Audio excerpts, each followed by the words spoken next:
Welding machine అన్ని కాలిపోయిన తర్వాత మా పుట్ట గర్వమే వెల్డింగ్ మిషన్ తోని మళ్ళీ తిరిగి కొనుక్కోలేని స్థితిలో ఉన్నామని చెప్పిన తర్వాత వాళ్ళ ఎంపీ నిధుల నుంచి వాళ్ళకు 13 కుటుంబాలకు వెల్డింగ్ మిషన్స్ కూడా డ్రిల్లింగ్ మిషన్స్ కూడా ఇవ్వడం జరిగింది. ఆ కార్యక్రమంలో పాల్గొనడం రావడం జరిగింది. దాంతోపాటు గంగాధరలో 2,30,00,000 సంబంధించి వివిధ రోడ్స్ వివిధ అభివృద్ది కార్యక్రమాన్ని ప్రారంభించబోతున్నాం. రాజన్న సిరిసిల్ల జిల్లా బోయిన్పల్లిలో 2,30,00,000 సంబంధించి బ్రిడ్జ్ ఇతర అభివృద్ది పనులను కూడా అక్కడ నుండి గౌరవ శాసనసభ్యులు మేడిపల్లి సత్యం గారితో కలిసి ఇలా ప్రారంభించబోతున్నాం. ముఖ్యంగా తెలంగాణ రాష్ట్ర రైతాంగం తరఫున నరేంద్ర మోడీ గారికి హృదయపూర్వక కృతజ్ఞతలు తెలియజేస్తున్నాం. 2014 సంవత్సరంలో బడ్జెట్ ప్రవేశపెట్టే సందర్భంగా నరేంద్ర మోడీ గారు ఈ దేశంలోని రైతులకు హామీ ఇచ్చారు. రైతుల ఆదాయాన్ని రెట్టింపు చేసి చూపెడతామని చెప్పి ఆ రోజు ప్రియతమ నేత నరేంద్ర మోడీ గారు ఏదైతే హామీ ఇచ్చారో దానికి అనుగుణంగా ఇవాళ 80% రెట్టింపు చేస్తాం. ఇంకో సంవత్సరం వరకు రైతు ఆదాయాన్ని పూర్తి 100% రెట్టింపు చేసేయడానికి ప్రభుత్వం ప్రయత్నిస్తున్నది. 2014లో వరి ఎంఎస్పీ ఎంత అంటే 1,310 రూపాయలు. ఇది పెంచుకుంటూ లాస్ట్కు చివరకు నిన్నాక మొన్న కూడా క్వింటాల్కు 69 రూపాయల ఎంఎస్పీ పెంచడం జరిగింది. పత్తికి 589 రూపాయల పత్తి పెంచడం జరిగింది. కాబట్టి ఇవాళ వరి క్వింటాల్కి ఎంత అంటే 2,369 రూపాయలు. గ్రేడ్ 100కి 2,389 రూపాయలు. 1,310 నుంచి 2,600 తీసుకొస్తామంటే 800 తీసుకొచ్చామని అర్థం చేసుకోండి. ఇవాళ 80% రెట్టింపు మనం చేస్తాం. కాబట్టి రైతు ఆదాయాన్ని రెట్టింపు చేయడానికి ప్రభుత్వం కృషి చేస్తున్నది. ఇవాళ అన్ని రకాల సబ్సిడీ యూరియా ధరలు మార్కెట్ ధరలో పెరిగినప్పుడు కూడా రైతులకు ఇబ్బంది కాకుండా ఆ సబ్సిడీలో యూరియా ఇస్తూ ఆ భారాన్ని కేంద్ర ప్రభుత్వమే మోస్తా ఉన్నది. పూర్తి సబ్సిడీ ద్వారా యూరియా ఇచ్చే ప్రయత్నం ఇస్తున్నాం కూడా. ఇవాళ 10 సంవత్సరాల కాల వ్యవధిలో తెలంగాణ రాష్ట్రంలో ధాన్యం కొనుగోలు కోసం 2,30,000 కోట్ల రూపాయలను ఈ తెలంగాణ రాష్ట్రానికి నరేంద్ర మోడీ గారి ప్రభుత్వం ఖర్చు చేసింది. 2,30,000 కోట్ల రూపాయలను ధాన్యం కొనుగోలు కోసం ఖర్చు పెట్టడం జరిగింది. పండించిన ప్రతి గింజ కొంటున్నాం. ఇవాళ కేంద్ర ప్రభుత్వం కొంటా ఉన్నది. అన్ని ఖర్చు కూడా కేంద్ర ప్రభుత్వం భరిస్తున్నది. ఇట్లా అన్ని రకాలుగా రైతాంగాన్ని ఆదుకునే ప్రయత్నం చేస్తున్నాం. కాబట్టి వరితో పాటు 14 పంటలకు ఎంఎస్పీని పెంచినటువంటి నరేంద్ర మోడీ గారికి ఈ సందర్భంగా హృదయపూర్వక ధన్యవాదాలు తెలియజేస్తున్నాం. రాబోయే రోజుల్లో ఇంకా రైతుల విషయంలో ఆదుకునే ప్రయత్నం చేస్తాం. కేంద్ర ప్రభుత్వం చేయాల్సిందంతా చేస్తూనే ఉన్నది. కానీ దురదృష్టవశాత్తు ఈ రాష్ట్రంలో ఉన్న ప్రభుత్వం మాత్రం ఇచ్చిన హామీలన్నీ గాలికి వదిలేస్తున్నది. 100 రోజుల్లో హామీలు నెరవేరుస్తామన్న ప్రభుత్వం 18 నెలలు గడుస్తున్నప్పుడు కూడా ఏ ఒక్క హామీని నెరవేర్చిన దాఖలాలు 6 గ్యారెంటీలను అటకెక్కిచ్చారు. దాని గురించి చర్చనే లేదు. చర్చ వచ్చినప్పుడల్లా ఇష్యూ డైవర్ట్ చేస్తున్నారు. ప్రజల దృష్టి మళ్లించే ప్రయత్నం చేస్తున్నారు. వాళ్ళ వర్షాలు పడ్డాయి. కనీసం ధాన్యాన్ని కొనుగోలు చేసేటువంటి కెపాసిటీ లేని ప్రభుత్వం, సత్తా లేని ప్రభుత్వం ఇది. ఇప్పటికీ చాలా ప్రాంతాల్లో ధాన్యం రోడ్ల మీద ఉన్నది. వర్షం పడ్డప్పుడల్లా తడుస్తున్నది. రైతులు అరిగోస పడుతున్నారు. నష్టపోయిన రైతులను ఆదుకునే ప్రయత్నం చేస్తలేదు. మేము గతంలో డిమాండ్ చేస్తాం. తడిసిన ధాన్యాన్ని కూడా కొనాల్సిన బాధ్యత రాష్ట్ర ప్రభుత్వం మీద ఉంది. రాష్ట్ర ప్రభుత్వం నిర్లక్ష్యం వల్లనే ఇలా కొనుగోలు సరిగా జరగలేకపోయినాయి. దానికి బాధ్యత రాష్ట్ర ప్రభుత్వమే వహించాలి. గతంలో కేసీఆర్ గారు గిట్టిన వచ్చినప్పుడల్లా నేను 10,000 రూపాయలు ఇస్తాను నష్టపోయిన వాళ్ళకి చెప్పారు. లాభత్త లేకుండా పోయి ఇలా ఫామ్ హౌస్ పరిమితమైంది. ఈ ప్రభుత్వం కూడా అదే పందాన్ని కొనసాగిస్తున్నది.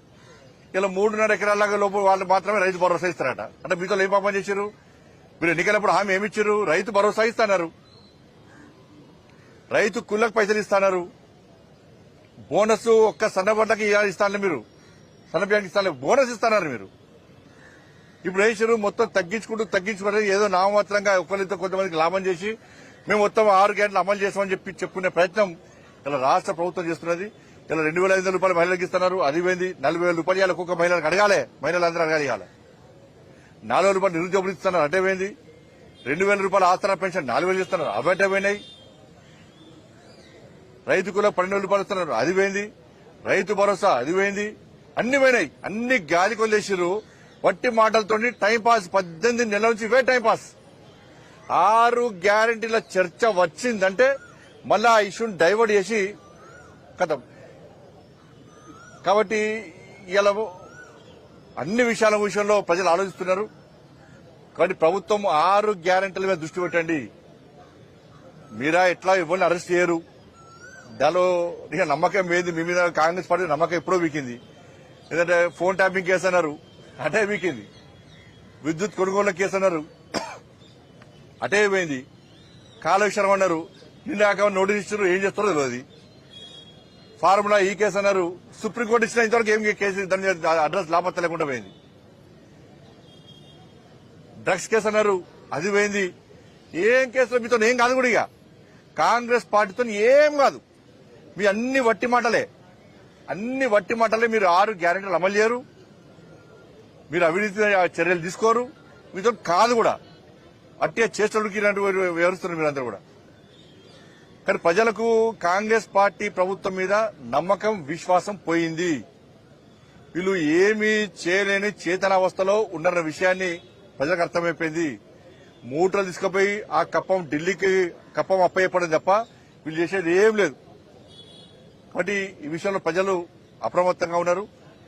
కాంగ్రెస్ పార్టీ నాయకులు నిజానికి సిద్ధంగా ఉన్నారు.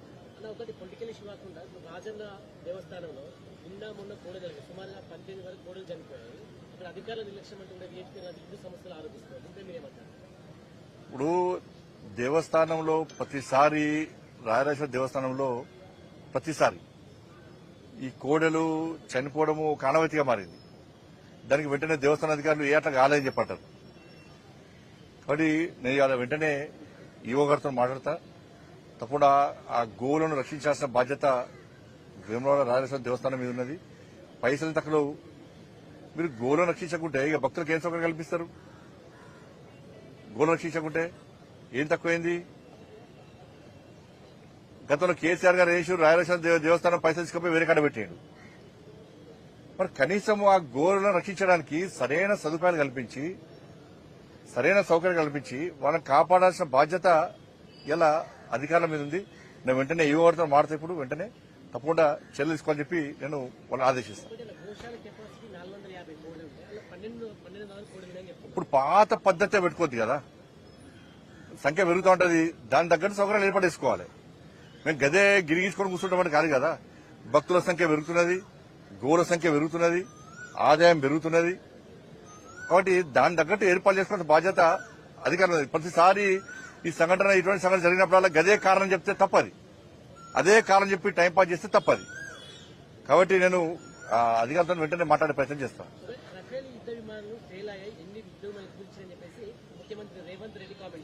రేవంత్ రెడ్డి గారి యొక్క వ్యాఖ్యలు దేశద్రోహ వ్యాఖ్యలు అవి.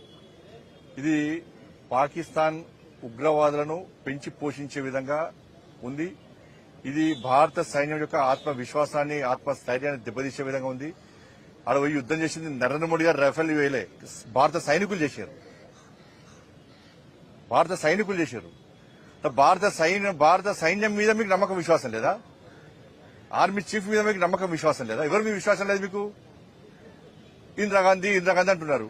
అరే 2016లో ఉరిలో నరేంద్ర మోడీ ప్రభుత్వం వచ్చినాక 2016లో వాళ్ళు ఒక్కసారి దాడి చేస్తే చోరబడి ప్రతి దాడి చేసిన ప్రభుత్వం నరేంద్ర మోడీ ప్రభుత్వం. 2019లో 40 మంది భారత సైన్యాన్ని ఆత్మాహుతి దాడి చేస్తే పుల్వామాలో వెంటనే పాకిస్తాన్ లో చోరబడి సర్జికల్ స్ట్రైక్ చేసిన ప్రభుత్వం నరేంద్ర మోడీ ప్రభుత్వం.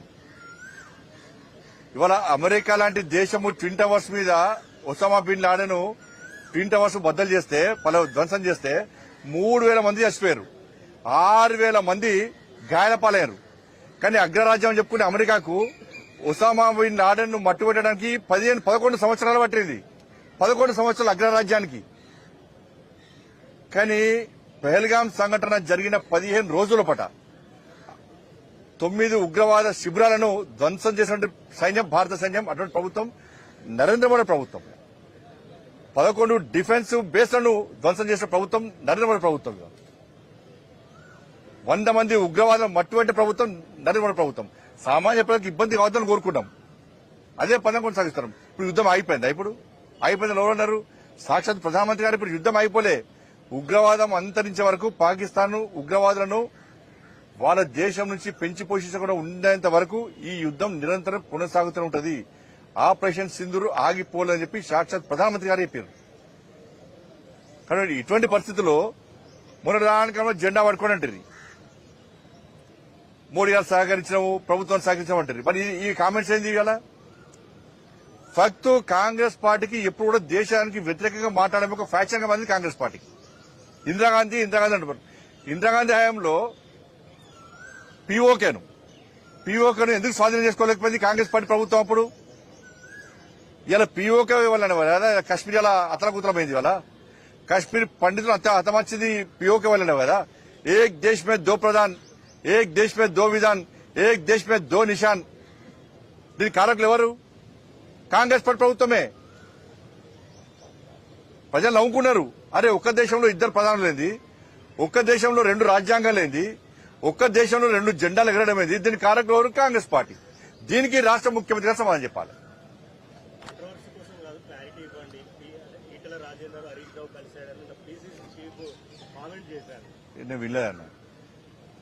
నేను వినలేదు. ఇప్పుడు కాంగ్రెస్ పార్టీ అంత పొలిటికల్ డ్రామా అంతా కాంగ్రెస్ పార్టీదే. ఆ కవితక్క విషయం కూడా కాంగ్రెస్ పార్టీదే. కల్వకుంట్ల ఆర్ట్స్ క్రియేషన్స్ ఆధ్వర్యంలో సినిమా నడుస్తుంది తెలంగాణ రాష్ట్రంలో. ఇప్పుడు 3 పత్తా అన్నాము చూసి చాలా మంది. 3 పత్తాల ఇప్పుడు 4 పత్తా ఆట నడుస్తుంది తెలంగాణ రాష్ట్రంలో. కల్వకుంట్ల ఆర్ట్స్ క్రియేషన్ ఆధ్వర్యంలో 4 పత్తా ఆట నడుస్తుంది. హరీష్ రావు,